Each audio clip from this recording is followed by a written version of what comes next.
Welcome to my channel. Try to hear the latest story. My girlfriend of 2 years cornered me with an ultimatum. Proposed to her in front of her entire family at their big Christmas Eve party. Or we were finished forever that I later discovered it was never about love. It was a calculated trap to reject me publicly and humiliate me on camera. I said, "Fine, I'll do it." Then I gave her the most unforgettable Christmas proposal she never saw coming. It all started on a random Tuesday night. Laura killed the TV, planted herself in front of me, arms folded tight, and stared me down with an expression I'd never seen on her face before. Icy, ruthless, and completely certain of victory. "We need to talk," she announced. I straightened up on the couch. "Okay. What's going on?" "This," she said, waving a hand between us, "is going nowhere. My friends are all engaged or married. My parents won't stop asking. I'm 28, Alex. My clock is ticking. I'd always been straight with her. I loved her, but marriage? I wasn't there yet." Little things had been piling up. Her obsession with how things looked online, her constant need for likes and attention, the way she trashed her best friends the second they left the room. I kept telling myself they were just growing pains. I was wrong.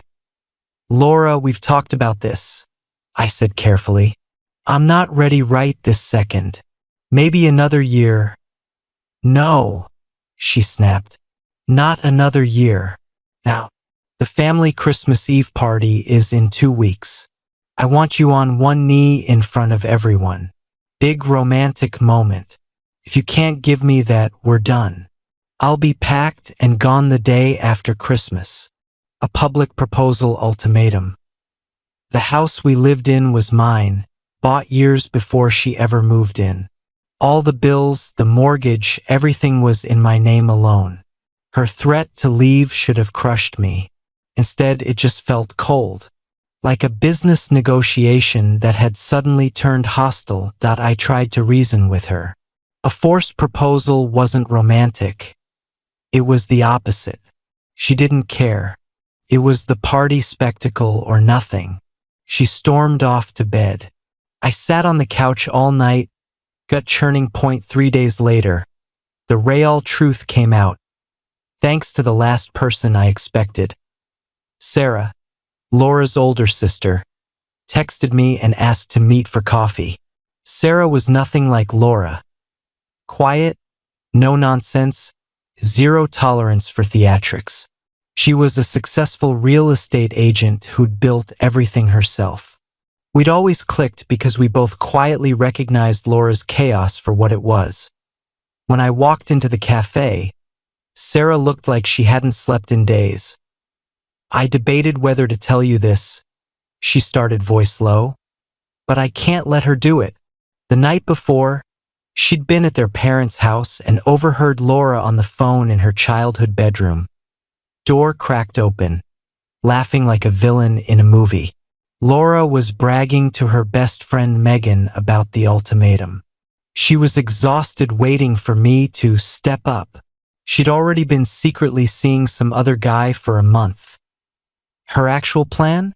Force the public proposal, then reject me on the spot, in front of 50 relatives, so she could play the empowered woman bravely dumping her clingy, pathetic boyfriend. Megan was apparently shrieking with excitement and promised to film every second of my humiliation for the internet. Sarah stared into her coffee. "She wants to destroy you, Alex. Just for content." I couldn't stay quiet. Something inside me snapped. Not into rage, but into perfect, icy clarity. The hurt didn't disappear. It hardened into resolve. The ultimatum wasn't desperation. It was a premeditated ambush. I thanked Sarah until my voice cracked. Then I smiled for the first time in days. Laura wanted a grand public moment. Cool. I'd give her one she'd never live down. That same night, I went home and put on an Oscar-worthy performance. I took Laura's hands, looked deep into her eyes, and told her she was right. I'd been scared, but I saw the light now. "I'll propose at the party," I said, letting my voice shake just enough. "You deserve the fairy tale moment." Her eyes lit up with pure triumph. She tried to play it off as happy tears, but I saw the predator underneath. She hugged me like she'd already won. Felt like hugging a python. Game on. The next 2 weeks were bizarre. Laura strutted around the house like she'd already locked me down, dropping ring hints, giggling on the phone about the big surprise, smirking every time she caught my eye. Meanwhile, I was a ghost moving in fast forward. Signed a lease on a new apartment downtown. Hired movers. Quietly boxed everything that was mine and shuttled it to a storage unit. Sat down with Sarah again and laid out my entire counterplan that I asked if she'd be willing to play one small but crucial role. She listened, eyes widening, then broke into the slowest, most satisfied grin I'd ever seen. "I'm in," she said. "She's earned this." Christmas Eve finally arrived. The party was exactly the over-the-top production Laura had scripted in her head. Lights everywhere, holiday music, 50-plus relatives swirling around with cocktails and appetizers. Laura floated through the crowd in a sparkly red dress like she was already the star of the show. Every time she looked at me, she tapped her left ring finger and raised an eyebrow, her silent command. Her friend Megan shadowed her all night, phone in hand, practically vibrating with anticipation at about 9 p.m. After dinner, Laura gave me the sharp little nod. Showtime that I walked to the center of the living room, right beside the 12-foot Christmas tree, and tapped a spoon against a glass. The room went quiet. Every single phone turned toward me. Laura glided over and took her mark, face arranged in perfect faux surprise and joy. Megan hit record. "Good evening, everyone." I began, voice steady and loud enough for the back row. "Thank you for having me in your home tonight. This has been a year of huge realizations for me, about what I want, what I deserve, and the steps I need to take to protect my peace and my future." I caught Megan zooming in. Laura's smile was diamond bright. "I've made a big decision about that future," I continued, "and to make it happen, I need the help of a true professional." I turned slightly, so it was obvious I was no longer looking at Laura, and locked eyes with Sarah, who was leaning casually against the fireplace that I reached into my jacket pocket. The entire room inhaled that I dropped to one knee. Laura let out a dramatic little gasp, hand flying to her chest. Pure theater. I opened the velvet ring box. Inside, gleaming on the satin cushion, was a shiny, brand new house key. "Sarah?" I said clearly, holding the box up toward Laura's sister. "I know this is unconventional, but would you do me the honor of being my realtor? I'm selling this house and moving out, for good. I'm going to need the best in the business to find my new place." Dead. Silence. 0.5 full seconds of pure, deafening shock. Laura's face did a lightning-fast journey. Delighted, confused, horrified, nuclear rage. Megan's phone was still up, but her mouth was literally hanging open. Sarah stepped forward smoothly, ignoring her sister entirely. "Alex?" she said with a warm, professional smile. "It would be my absolute pleasure. Let's get that house sold fast and find you something perfect."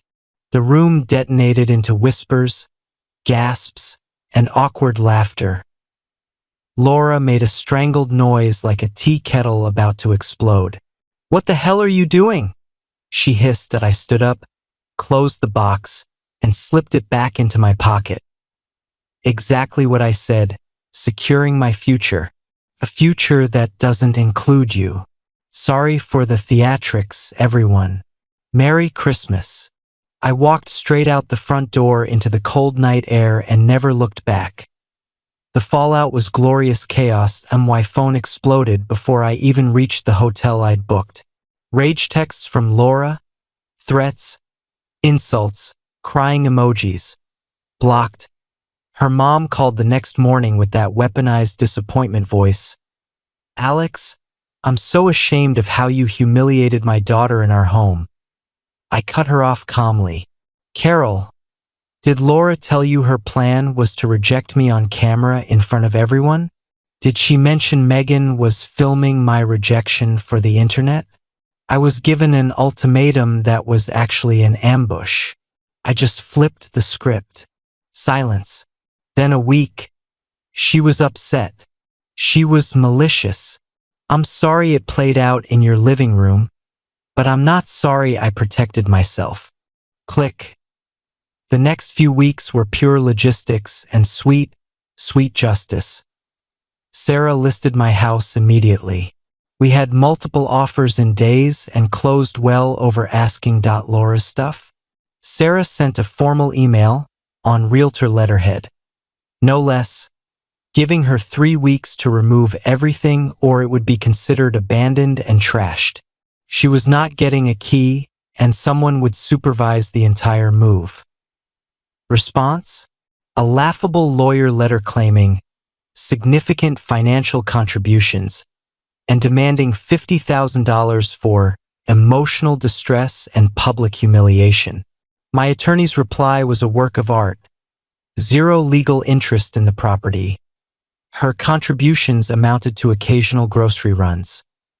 Any humiliation she suffered was self-inflicted and documented. Remove your belongings or we bill you for disposal and storage. The threats vanished into thin air. The social fallout was even better. Laura and Megan tried the vague, toxic ex posts, but too many people had been in that room. Someone, still don't know who, leaked Megan's video. Laura's face going from smug queen to melted witch in 4K. The clip went viral in their circle. Her victim story collapsed overnight. Final update 4 months later. House sold. I bought an incredible downtown condo that is 100% mine. No drama, no filters, no ultimatums, just peace. Laura? From what Sarah hears, through their exhausted dad. The other guy ghosted the second he realized there was no money or status in it for him. She's back living in her childhood bedroom, raging at the world, still convinced she's the victim. Sarah and I are legitimately friends now. I wrote her a massive bonus check on top of commission. She tried to refuse. I wouldn't let her. Some people deserve more than market rate. Looking back, that ultimatum was the best gift Laura ever gave me. It ripped the mask off and forced me to see her clearly. My proposal wasn't revenge for revenge's sake.